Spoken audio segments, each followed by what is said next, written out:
Travail en cours. C'est le bordel ce matin.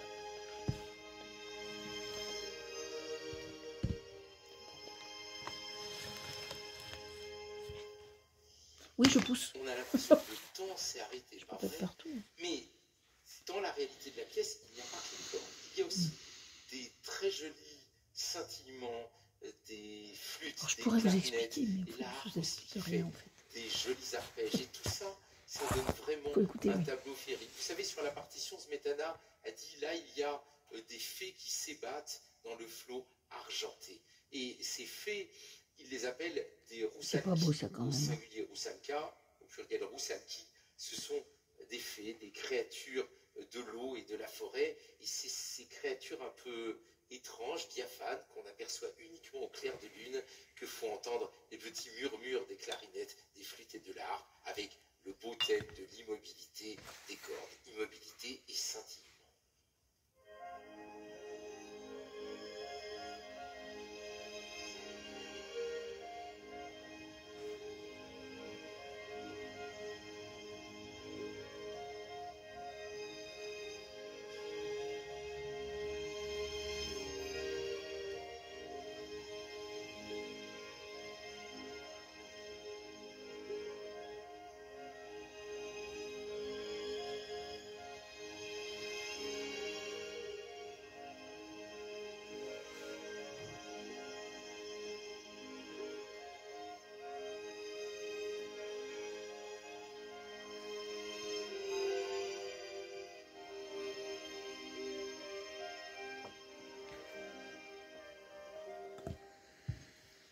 On est vraiment en plein romantisme. Il y a les cordes suaves, il y a la nuit, il y a la forêt, il y a l'eau, il y a aussi le côté surnaturel. Vous voyez les fées qui dansent, qui s'ébattent au clair de lune.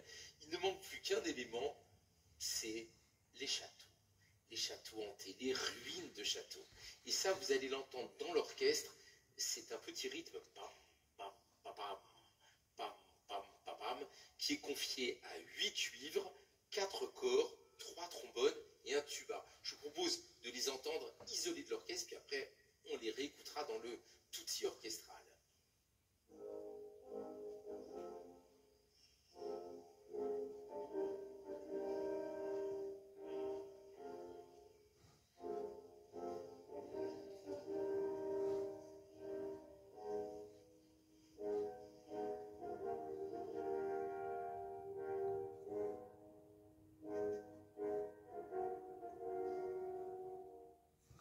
Et maintenant, je vous demande de bien ouvrir vos 3 oreilles. Il faut une oreille pour le très beau thème en sourdine aux cordes qui immobilise le cours du temps. Une deuxième oreille pour le joli murmure des flûtes et des clarinettes, les roussalki qui s'ébattent dans l'eau avec la lumière argentée du clair de lune. Et une troisième oreille pour les 8 cuivres. Moi je brode au pinceau. Les châteaux en ruine, les châteaux au clair de lune. Chacun son truc, hein. Je brode au pinceau. Pas tellement. Faudrait bien savoir ce que c'est ça. Hein. On ne saurait pas. C'est du curcuma.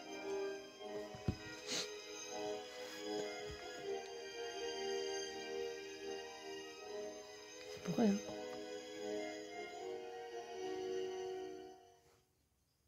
Maintenant, je vous propose peindre et sortir des conneries en même temps. Et du troisième tableau. Vous voyez, je ne dis même plus partie comme on dit traditionnellement en musique. Je dis tableau parce que cette musique, je la vois. Donc deuxième et troisième tableau. Alors là, franchement, on écoute les premiers échos de la polka. J'aurais pas dit mieux. Les noces villageoises. On s'approche, on l'entend plus fort, puis on s'éloigne, on l'entend un peu moins fort.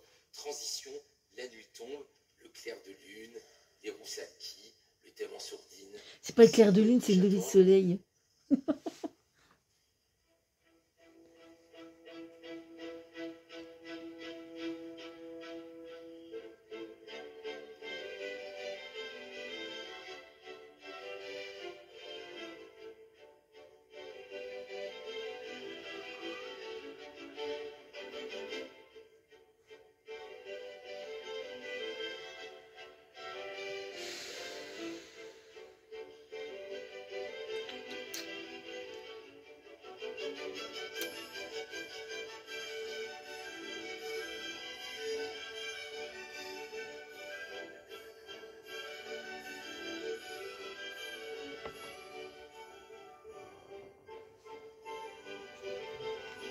C'est important. Hein.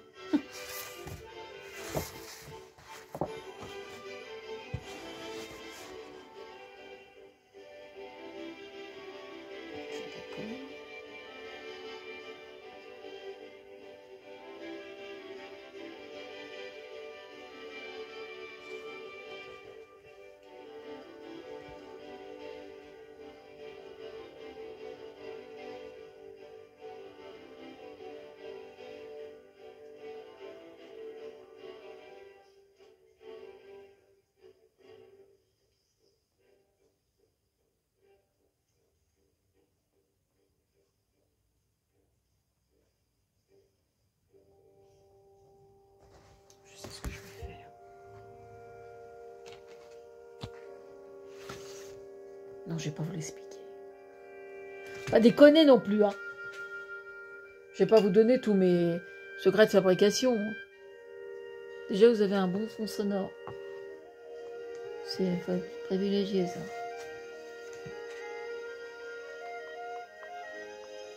Hop là, ça devrait faire l'affaire. À moins que un petit peu de bleu, peut-être. Hop. Pour avoir un joli petit gris. Voilà, un joli petit gris qui va faire parfaitement l'affaire. Parfaitement l'affaire. Je vois ce que c'est. C'est un peu trop. Un peu trop. Encore un petit peu. Hop.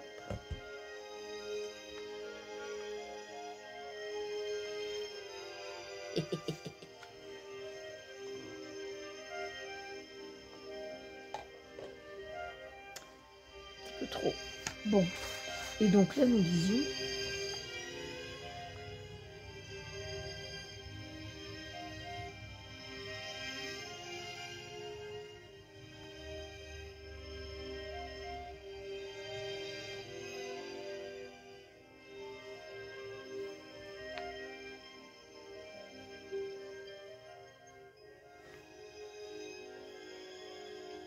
Il faut que les deux troncs d'arbres se détachent bien du plan à l'arrière, et c'était pas le cas. C'était pas le cas, c'était pas le cas. Oh, oh, oh, oh, oh. Je l'ai même pas fait exprès. Bon, c'est pas une polka, ça, mais tout à l'heure il en a parlé. C'était pas le cas. Est-ce que c'est drôle?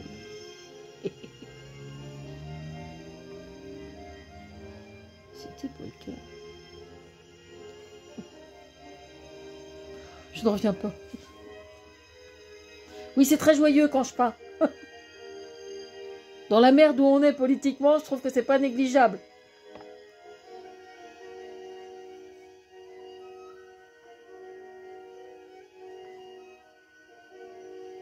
Soit dit en passant.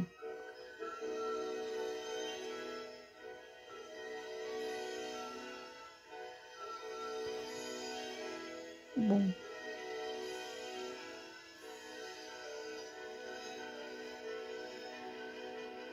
Donc là, normalement, ça devrait être pas mal.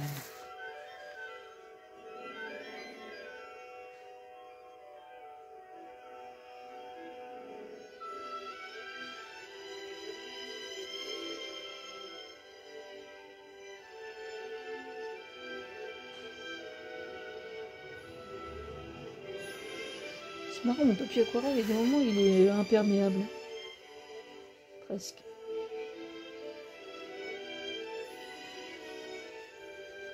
Il ne se laisse pas dompter, le bougre. Bravo! Clap your hand. Alors voilà, ça c'était la surprise, je ne vous l'avais Bon. pas dit, mais après Alors c'est pas les mal. villageoises, après le clair de lune, eh bien nous venons de réentendre notre tube, la si belle mélodie qui incarne la Vltava. Voilà. Ça faisait longtemps qu'on ne l'avait pas entendue, mais après tout on est toujours sur l'eau. Nous retrouvons avec plaisir notre belle et grande Alors ils sont sur rivière. l'eau, mais on ne sait pas Alors, quel est le niveau du cours d'eau. Est-ce que c'est une inondation ou pas? Célèbre dans le monde entier, eh bien, on se pose des questions. On ne sait pas. S'ils sont dans le nord, ou ils sont en Charente, on ne sait pas. Figurez-vous qu'il y a un certain nombre de chansons populaires qui ressemblent en partie, ou en tout cas qui font penser à cette mélodie. On a trouvé ce même contour mélodique, ce même départ de mélodie dans des tas de chansons populaires, non seulement d'Europe centrale, mais même en Suède, ou en Espagne, ou au Pays Basque, qui ressemblent un petit peu à cette Europe, mélodie. quoi. Alors, traditionnellement, on la rapproche aussi. Et là, il y en a qui vont dire, est-ce qu'elle peut pas parler et fermer sa gueule? De Moldavie, qui fait comme ça, qui ah ben non. Le char à bœuf. Quand je suis joyeuse, je sors des conneries. Donc il faut faire avec.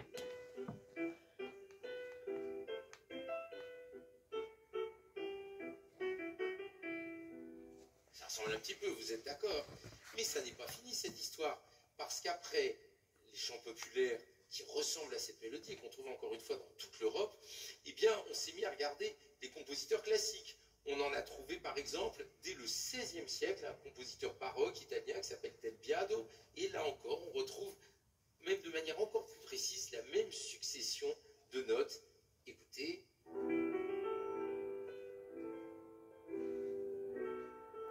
Lequel a piqué à l'autre?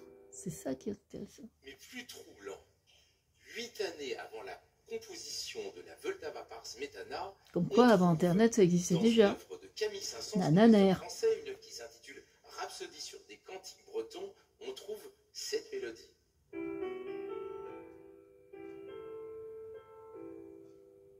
C'est dingue ce qu'il raconte là, vous écoutez? Il y a même des gens pour dire qu'il y a peut-être un écho d'une célèbre variation dans le mode mineur, dans les variations sur À vous dirai-je maman de Mozart. Mais ça, ce sont des mauvaises langues. Et enfin, pour couronner le tout, l'hymne national israélien, un des très rares hymnes nationaux qui soit dans le mode mineur, ah bah c'est bien le moment, ressemble lui aussi à se méprendre à notre thème de la Moldao.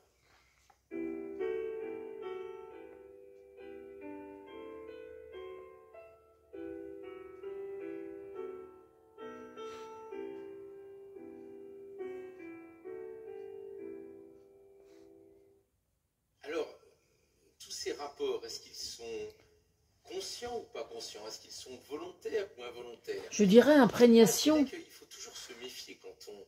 Imprégnation. Qu'est-ce que c'est que l'imprégnation? C'est de la copie non intentionnelle qui se fait d'inconscient à inconscient. D'accord?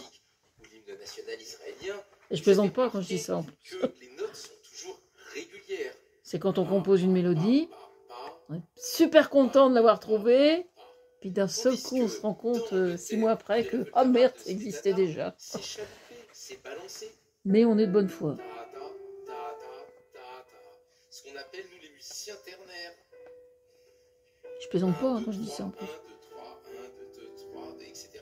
1, 2, 3, 1, 2, 3. Ça m'arrive d'être sérieuse, hein. Chez Smetana, il y a une note avant. Contrairement à ce que pensent certains. Nous appelons ça une anacrouse. Très chic. Si vous avez un chat ou un chien, vous pouvez l'appeler anacrouse. L'anacrouse, c'est la note avant le thème. Oh, alors avec en plus le chalutement ternaire, bah, ça change tout quand même.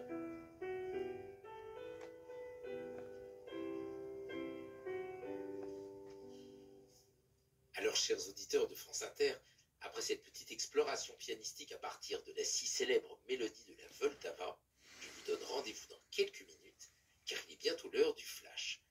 Nous nous retrouverons bien sûr tout de suite après, et nous reprendrons avec l'Orchestre Philharmonique de Radio France notre grand voyage fluvial à travers les paysages de Bohême.